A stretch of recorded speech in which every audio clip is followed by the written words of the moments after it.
오늘은 제가 네 가지 영적인 원리에 대해서 좀 말씀드리려고 그래요. 자연계에 자연적인 원리가 있죠. 봄이 되고 여름이 되고 가을이 되고 나이를 한 살 먹고 또 이 무거운 물건을 이렇게 놓으면 바닥으로 떨어지고 이게 다 자연계의 법칙이잖아요. 이건 뭐 내가 모르거나 혹은 싫어한다고 거스를 수 있는 게 아닌 것처럼 영적인 세계에도 영적인 원리가 있습니다. 이거 역시 잘 모르거나 또 내가 그걸 하고 싶다 해서 거부해지는 것이 아니거든요. 이 영적인 원리가 네 가지 매우 중요한 것이 있는데 제가 좀 말씀드릴게요.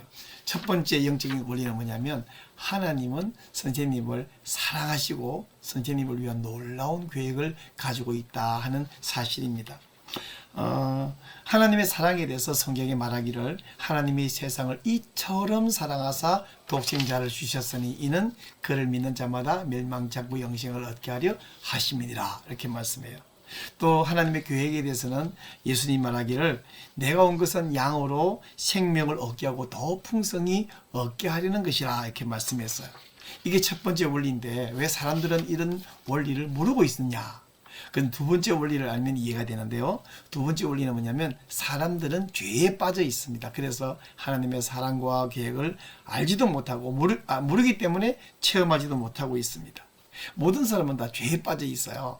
성경은 말하기를 모든 사람이 죄를 범하였음에 하나님의 영광에 이르지 못하더라 이렇게 말씀해요. 본래 사람은 하나님과 사귀면서 살도록 그렇게 창조됐습니다. 근데 많은 사람들이 자기 마음대로 살려고 했기 때문에 하나님과 사귐이 끊어져 버렸어요. 그러면 하나님을 모르는 하나님 없이 사는 사람들은 두 가지 반응을 하는데 첫째, 적극적으로는 하나님을 막 거부하고 또 반항을 해요. 그러나 소극적인 사람들은 하나님에 대해서 난 잘 몰라. 또 관심도 없어. 이렇게 무관심하는데 이 둘 다 적극적이든 소극적이든 죄의 증거입니다. 사람들은 하나님도 떠나 있거든요. 떠나 있다. 이게 뭐냐면 죽음이에요. 우리가 사람이 죽는다 그러면 몸과 영혼이 떠나버리면 나눠져 버리면 죽는 것처럼 사람과 하나님이 나눠지면 우리가 영적으로 죽은 것입니다. 우리 하나님은 거룩하신 하나님인데 반해서 사람들은 죄에 빠져 있죠. 그래서 하나님과 사람 사이는 너무나 커다란 간격이 생겼어요. 그러다 보니까 사람들이 공허하지요, 좌절하지요, 혼란하지요. 그래서 이것을 메꿔보려고 막 선행도 하고 어떤 철학이나 종교나 나름대로 수양을 해보면서 풍성한 삶을 누려보려고 하지만 그게 가능하지가 않습니다. 그럼 이 문제를 어떻게 하면 좋으냐? 이 문제를 해결하는 방법이 세 번째 원리인데 예수 그리스도만이 사람의 죄를 해결할 수 있는 유일한 길, 유일한 방법이에요.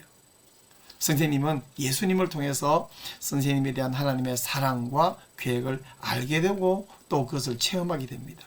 성경은 이렇게 말합니다. 우리가 아직 죄인 되었을 때에 그리스도께서 우리를 위하여 죽으심으로 하나님께서 우리에게 대한 자기의 사랑을 확증하셨느니라 이렇게 말해요.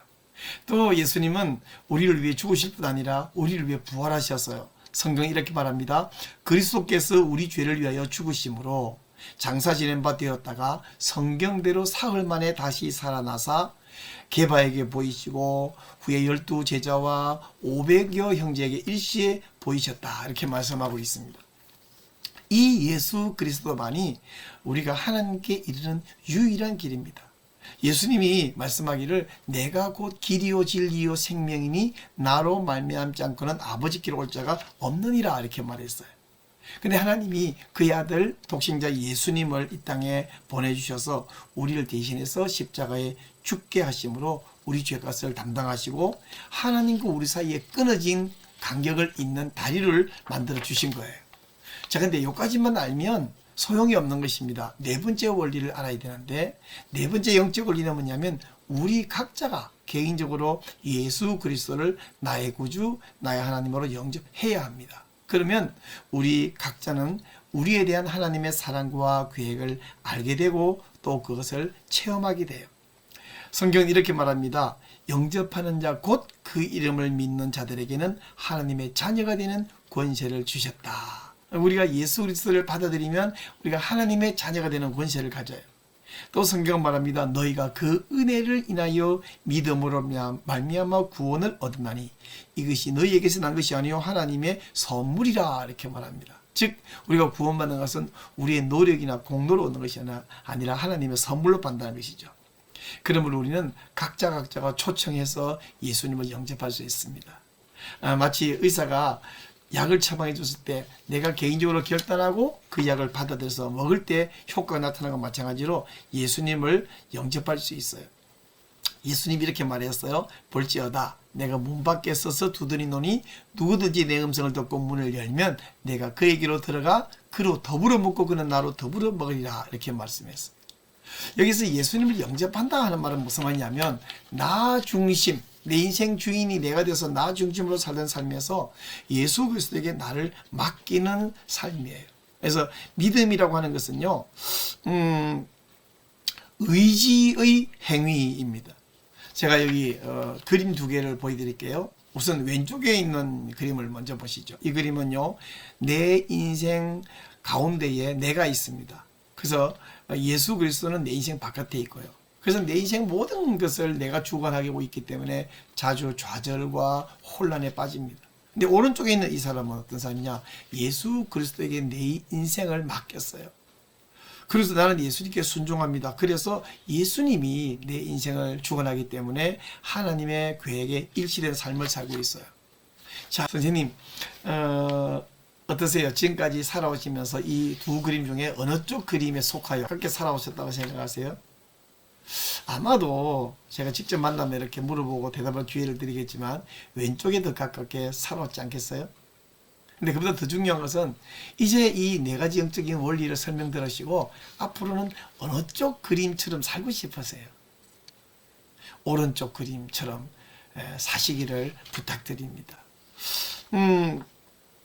오른쪽 그림처럼 살고 싶으면 예수님을 받아들이면 되거든요. 예수님을 어떻게 받아들이냐면 지금 기도하시면 예수님이 선생님 마음속에 들어가실 겁니다.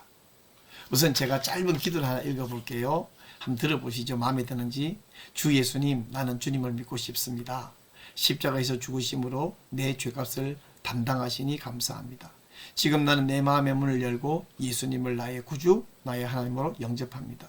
나의 죄를 용서하시고 영생을 주심을 감사합니다. 나를 다스려 주시고 나를 주님이 원하시는 사람으로 만들어 주옵소서. 예수님의 이름으로 기도합니다. 아멘.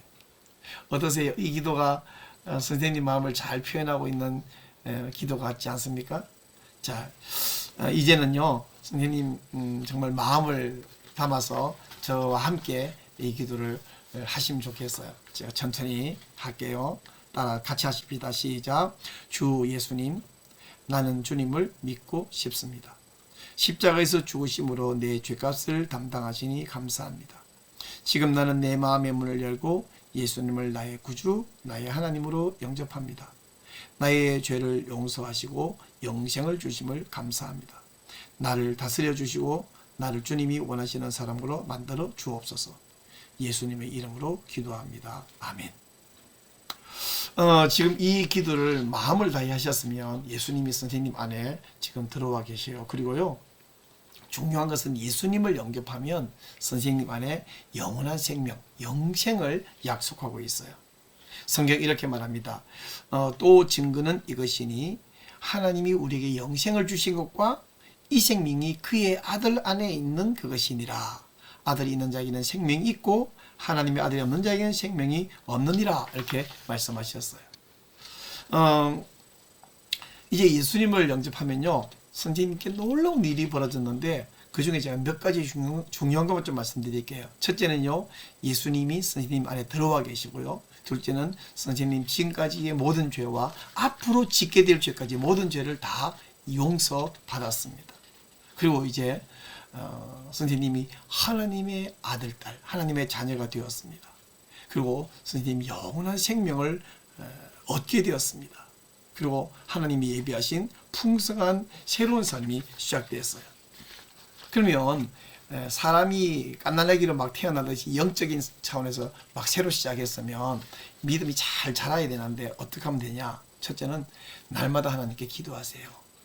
기도 한 번도 안 해봤는데요, 이런 분도 계시는데 어렵지 않습니다. 그냥 하나님 아버지 불러놓고 선생님 하고 싶은 말씀 뭐든지 하시면 하시고 끝마칠 때에 예수님 이름으로 기도합니다. 그렇게 끝내시면 돼요. 두 번째는 성경 말씀을 읽으세요. 처음에 잘 이해가 안 되는 부분 있겠지만 그냥 열심히 읽으실 뿐 아니라 좀 이해 안 되는 것은 저에게 댓글이나 전화로 이렇게 문의 주시면 제가 열심히 가르쳐 드리겠습니다. 그리고 깨달았고 배운 만큼 항상 하나님께 순종하시고요. 그리고 이제 내가 아는 예수님, 내가 믿는 예수님을 다른 사람에게 증거하시기 바랍니다. 큰 일이나 작은 일이나 다 하나님께 맡기고 기도하면서 항상 하나님과 동행하시길 바랍니다. 마지막으로 드리고 싶은 부탁 하나 있는데요. 우리가 모닥불을 피워놓고 혹은 아궁이에 불을 피워놓고 장작이 잘 탈 때에 장작 하나를 꺼내면 냅두면 금방 불이 꺼져버리죠. 그리고는 처음에는 붉은 불이 있다가 좀 금방 새까맣게 식어버립니다. 불을 피울 때뿐 아니라 잘 타는 장작도 혼자 두면 꺼져버리는데 다시 아궁이에 모닥불에 넣으면 잘 타거든요. 이 말은 왜 말씀드리냐면 우리가 교회에 속해서 다른 성도들과 함께 만나고 같이 예배드리고 같이 성경 공부할 때 믿음이 잘 자라는데 홀로 두면 믿음 유지가 어려워요. 물론 지금 코로나 때문에 잘 못 만나지만 영상으로도 열심히 예배드릴 뿐 아니라 이 코로나가 좀 정리되면 열심히 교회에 출석해서 교회를 잘 선택해서 신앙생활을 잘 하실 때에 믿음이 잘 자라게 될 줄로 믿습니다. 네.